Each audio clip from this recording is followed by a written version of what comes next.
Hey, greetings, everyone. Lieutenant Colonel Alan West here, and welcome to the Steadfast and Loyal podcast. You gotta light 'em up before they burn it down. Better dig deep and put 'em in the ground. Blood on their hands, they're hellbound. Save us all. Ooh, they're gonna burn it down. Save us all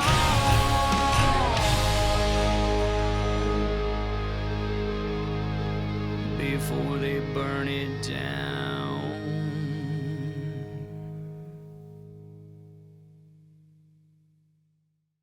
You know, every now and then, I guess you can feel vindication about something that comes about. I really don't like to say, I told you so. But now, when we look at what is happening in our country, this whole thing about Islamism, I don't talk about Muslims. I talk about Islamism and people that are Islamists, people that believe in and have bought into a totalitarian theopolitical system and how it has come into the United States of America. I mean, look, all you have to do is look overseas to France, England, and we see what has happened there. How slowly but surely that little trickle became a cancer cell and how it's metastasizing. And the exact same thing is happening here in the United States of America, and we're on the path towards that. And I know already people are saying, "I don't want to hear this. I'm tuning out." Colonel, this you're talking about, one of the great religions of the world. Well, I don't see Islam as a religion. If it were a religion, it is, which is not, it's probably without a doubt the most intolerant religion. I mean, Christians being slaughtered in Nigeria, Syria, all across the Middle East, Sudan, by people of the Islamic belief.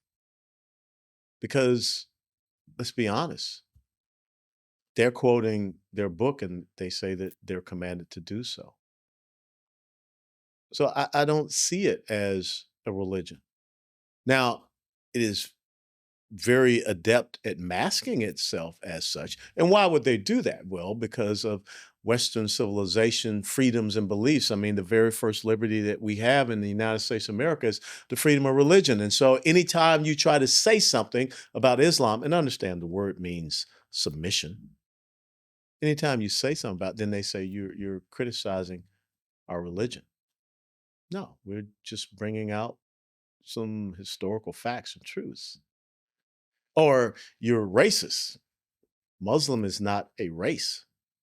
I mean, there are people that are black, white, Hispanic, all kind of different Muslims. It's not a race. It's a belief, and people that are part of that belief. And if it is a religion, then why is it that if you leave that quote unquote religion, the penalty is death?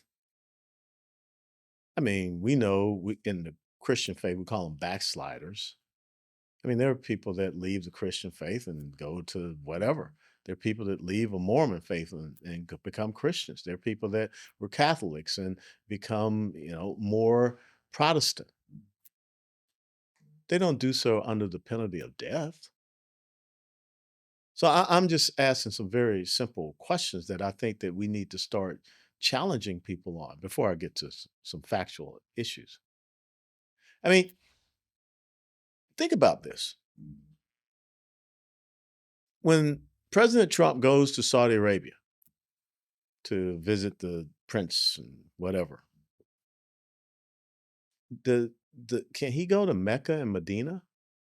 Those two holiest places in Islam, where they have signs up that basically say no kafirs, which means infidels, us non-believers, are allowed.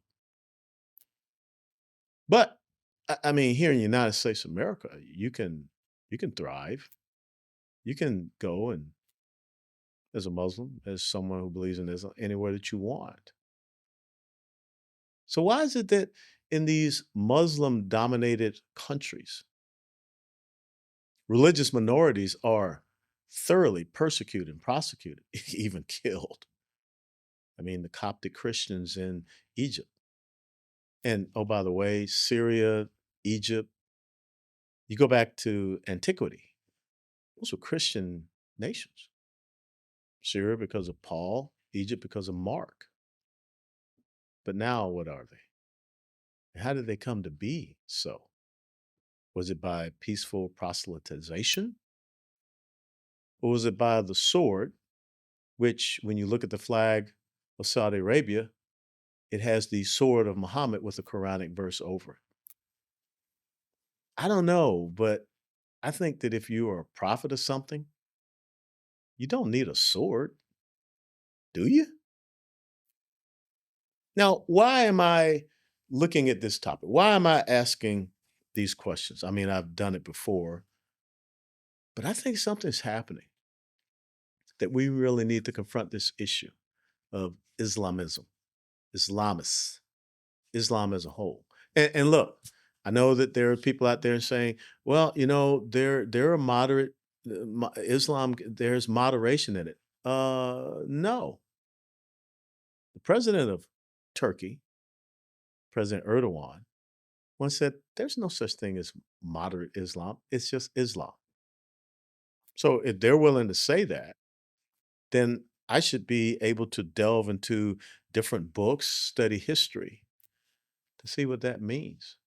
In the Bible, it says, study to show thyself approved.